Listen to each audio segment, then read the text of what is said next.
The Jeremiah Treehouse is a faith-based recovery program for men who are broken by addiction. The Jeremiah Treehouse operates a 12-month residential program that is free of charge to men who want to leave behind their life of addiction and crime, lost relationships, and all the rest that goes with it. The men who come to the Jeremiah Treehouse have been trapped in addiction, and many of them have become society's cast-offs. After years of watching their self-destructive, drug and alcohol-fueled bad behaviors, family and friends may have shut them out of their lives, and the world has labeled them as failures and lost causes. Some of these men come to the Jeremiah Treehouse straight out of prison or as part of the terms of their parole or probation. They often have nothing but the clothes on their back, but God still loves them and sees their potential, and so do we. He has offered hope of being restored and hope of a future that is something to be pleased with. All of our paid staff were once lost in the world of addiction. They are completely free now and have a passion to reach others who are still as they once were.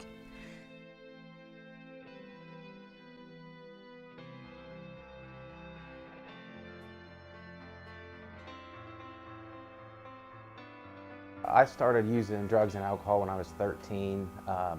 Started partying with my family pretty heavy. That was just how we got along. That's how we related to one another.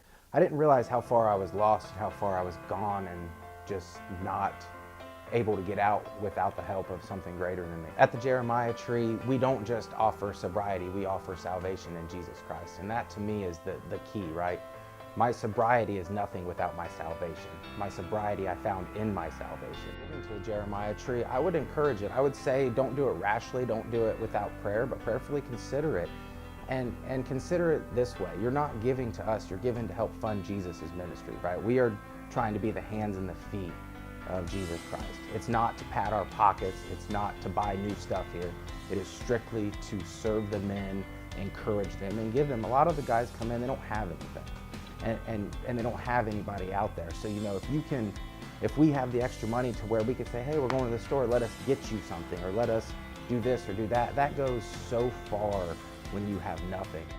The way that Jeremiah Tree speaks to the heart of the issue, not just they see the hurt and the addiction, but people here, the staff here, are going to be people of faith who are going to cut to the heart in what's going on, which takes us back to then understanding that God created that person, that gentleman, to be a part of the community. And so the Jeremiah Tree is able to address, hey, you've got gifts. You've got God-given gifts that can be used. So you're not just a person who is disposable. You have meaning and significance. And the Jeremiah Tree is teaching men that. And the Jeremiah Tree is an incredible resource to come alongside somebody and let them know that truth and help them to break free of those chains because of God's truth. The way at a person from the inside. And as far as families, it causes not only disruption, but it brings deep wounds, heartache. It changes people. It changes kids. It changes spouses. It rips apart families. People who have drug addiction, that they're not invisible. They're not less than human. That they're made in the image of God. And I know that a lot of communities don't believe in that, but they are somebody.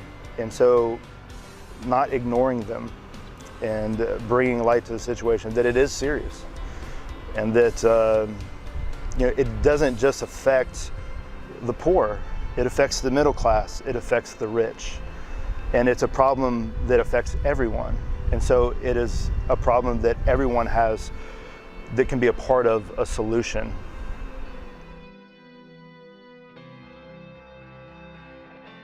This is a cause that you don't have to be a believer to get behind. I've seen a lot of people try and have a heart for people who are in addiction, for men that are struggling. But what I've seen with the Jeremiah Treehouse, these guys love these people, man. These guys The people the board, the committee, the people, the volunteers, we love the people here. Drugs has gone straight through this town.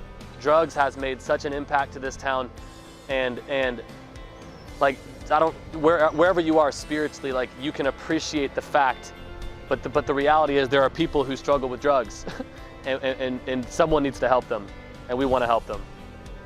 Reality is, I've not met a guy in this house who got introduced to drugs later than at the age of 13. There's a guy that I've met who his mother got him to do meth when he was 7 years old. You want to tell me that was his fault? Like, it's not. A lot of these guys are victims. A lot of these guys were 26 and knew better. But a lot of these guys were young and it happened to them. What's a 7-year-old supposed to do? Get addicted at that young of an age? Like, or we've seen guys that became alcoholics when they were 14. Like, what kind of chance do they have at getting out of here and not being addicted? Reality is, a lot of these guys are victims and they need help. What I love about addicts, I believe God has called me to the men in addiction. And what I love about addicts, I believe addicts are so much closer to God than we think. Addicts are so aware of their brokenness. Addicts are so aware that they need something.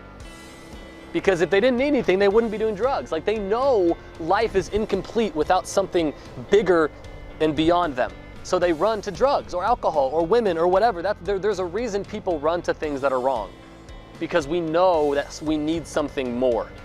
Reality is, Jesus picked a bunch of guys that you would never expect to be his disciples. God, throughout the whole Bible, used a bunch of rebellious, for lack of a better way to put it, knuckleheads, right?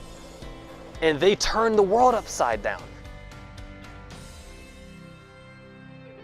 People think that they have to have a degree or that they have to be a social worker to help people who are living in addiction, and that's just not true. I know the services that are provided are top-notch. You know, it goes beyond just the recovery aspect. It's people helping them budget, people showing them, you know, compassion, people not clocking in and clocking out because they're here providing a service just from their heart, you know, and knowing that makes me want to send all my people here. And sometimes I want to send people here that don't qualify just because I know that they'll receive love and they'll receive food and they'll have a shelter. The length of the program sets people up for success. Not rushing them out the door.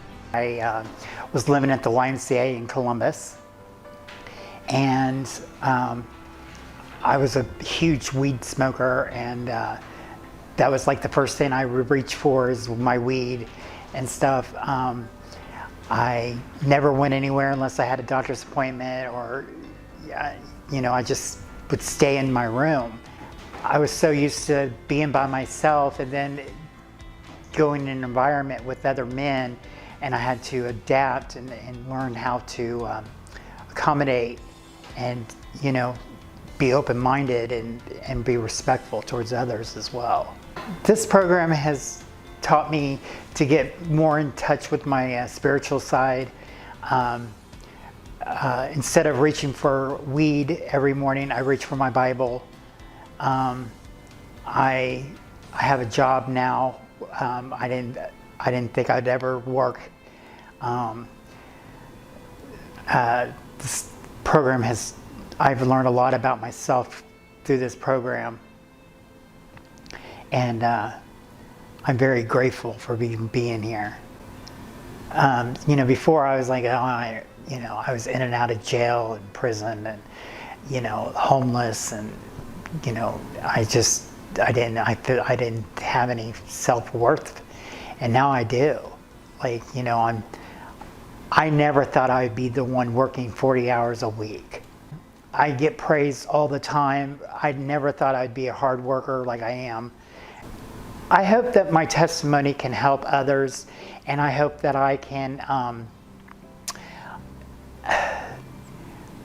be in like a program like this, you know, be an inspiration to guys who are homeless or get out of prison and they could see that someone like me can get through it and accomplish great things. And if I can be just a little glimmer of hope for them, then that's what I like to do.